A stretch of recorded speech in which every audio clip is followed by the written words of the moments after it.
जानो कि तुम जो भी कुछ कह रहे हो उसी का कह रहे हो और उसी को कह रहे हो, उसी में कह रहे हो।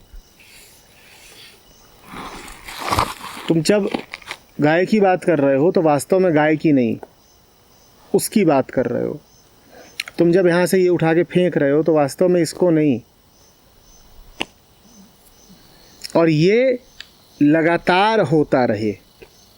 ये नहीं कि बैठे हो कभी ध्यान में हो तब तो याद आया कि पेड़ है और जानवर है तो वो है। ये बात लगातार याद रहे कि जो भी कुछ हो रहा है, कहा जा रहा है, विचार है कि कर्म है कि वस्तु है, सो वही है। आखी आखी रहे लेवलाई।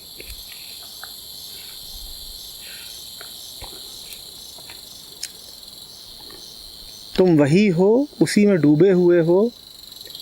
इसकी याद, इसका बोध लगातार बना रहे। समझ रहे हो? दूरी और कुछ नहीं होती, कभी कोई दूरी नहीं हो जाती है। अब इस बात को जो कह रहा हूं पकड़ लो और लिख लो। विस्मृत ही दूरी है, कोई वास्तविक दूरी नहीं है। हमने 3-4 दिन तक दूरी की खूब बात करी। अच्छा ही है कि नानक ने आखिरी दिन हमें याद दिलाया कि दूरी है कहाँ। विस्मृति के अलावा और कोई दूरी नहीं है।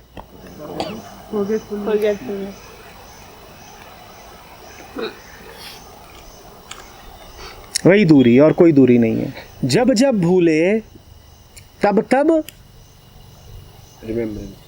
दूर हो गए। कोई वास्तविक दूरी नहीं है। आँख ही आँख ही रहे लेवलाई। लगातार याद रखो। ये नहीं कहा जा रहा है कि बस उसी का नाम लेते रहो। ये नहीं कहा जा रहा है कि दिन रात बस उसी का नाम लो। याद रखो कि जो भी नाम लोगे उसी का नाम होगा। तुम्हें जो नाम लेने हैं लो, जो उचित है सो करो, पर याद रखो जो भी किया उसमें किया। जिसका भी नाम लिया उसी का नाम लिया।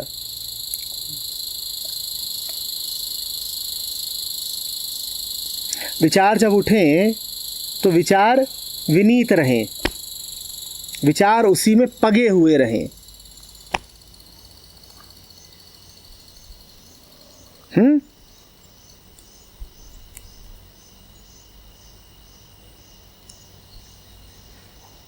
रसगुल्ले की मिठास कहाँ से आती है? चाशनी से। तो विचार उसमें डूबे हुए रहें। राहुल ने खुश होकर के हामी भरी है। बिल्कुल ठीक, ऐसे उदाहरण दिया करिए।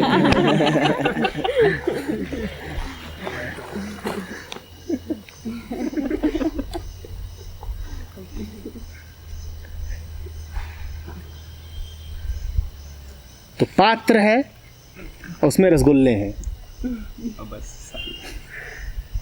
जो चाशनी, उसकी चाशनी में डूबे हुए हैं और इस कारण खूब फूले हुए, मीठे हैं और फूले हुए और आकर्षक। चाशनी आ रही है। ठीक है, जो करना है करो, जो खाना हो खाओ, पर उसकी चाशनी में डूबा रहे। हाँ, ये भी है कि अगर चाशनी से दूर रहते रसगुल्ला सूखने लग जाए, कुछ नहीं रहेगा उस रसगुल्ले में। रस है ही नहीं तो गुल्ला हो जाएगा। गुल्ला हो जाएगा।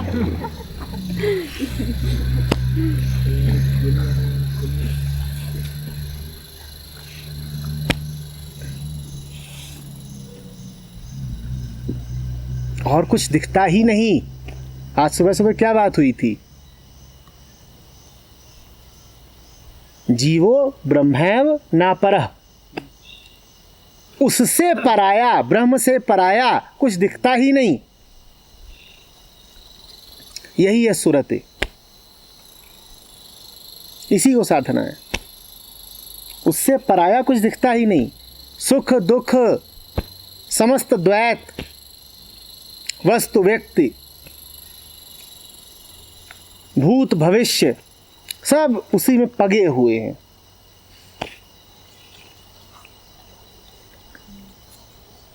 हो गया, बस यही है।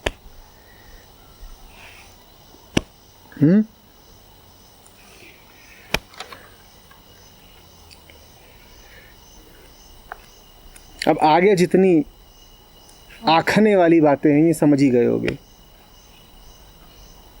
कि जिन्होंने जो भी कुछ कहा है वो उस एक का ही कहा है, जो निरंजन है, जो एक ओंकार है। अलग अलग कहा है, शब्द अलग अलग रहे हैं, भाव अलग अलग रहे हैं, समय अलग अलग रहे हैं, संदर्भ अलग अलग रहे हैं। किसी ने प्रेम की भाषा बोली है, किसी ने ज्ञान की भाषा बोली है।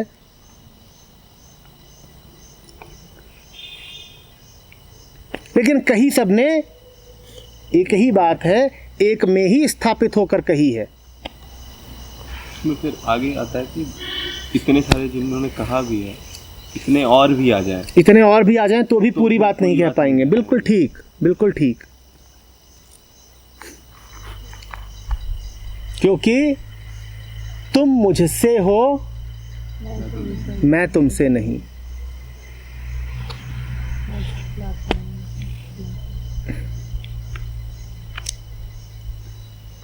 तुम मेरी अभिव्यक्ति हो, मैं तुम्हारी अभिव्यक्ति में नहीं समाऊंगा। तुम मुझसे जुड़ सकते हो, मुझसे एक हो सकते हो, मुझे पूरी तरह पा सकते हो, मुझसे अनन्य हो सकते हो। लेकिन जब भी मेरा बखान करने बैठोगे, तुमसे ना होगा, तुमसे ना होगा। तुमसे ना हो पाएगा। तो शब्द कभी पूर्ण नहीं हो सकता, पर यह जानना हो सकता है कि इस शब्द और हर शब्द में बैठा वो ही है। तुम उसे निर्गुण कहोगे, कहाँ पूरा हुआ शब्द? वो सगुण भी तो है।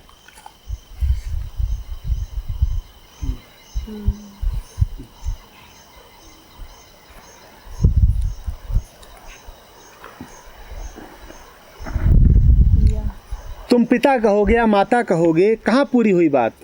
तो प्रेमी पत्नी बच्चा भी तो है। तुम उसे बहुत प्यारा कहोगे, कहाँ पूरी हुई बात? वो अति भयानक भी तो है। भय भी उसी से आता है। तुम उसे अरूप कहोगे तो ये सारे रूप किसके हैं? तो बोलो, बोध हो सकता है पर शब्द अपूर्ण ही रहेगा। शब्द को अपूर्ण रहने दो, कोई दिक्कत नहीं है।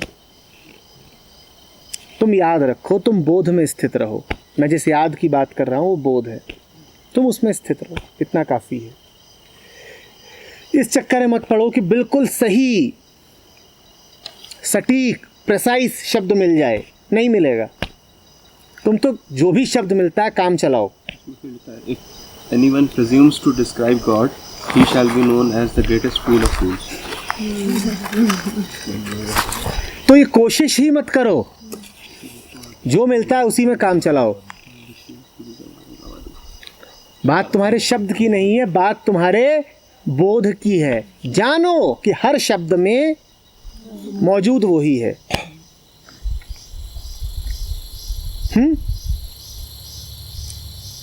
होगा शब्द अधूरा, पर इसमें समाया है पूरा। फिर ठीक है।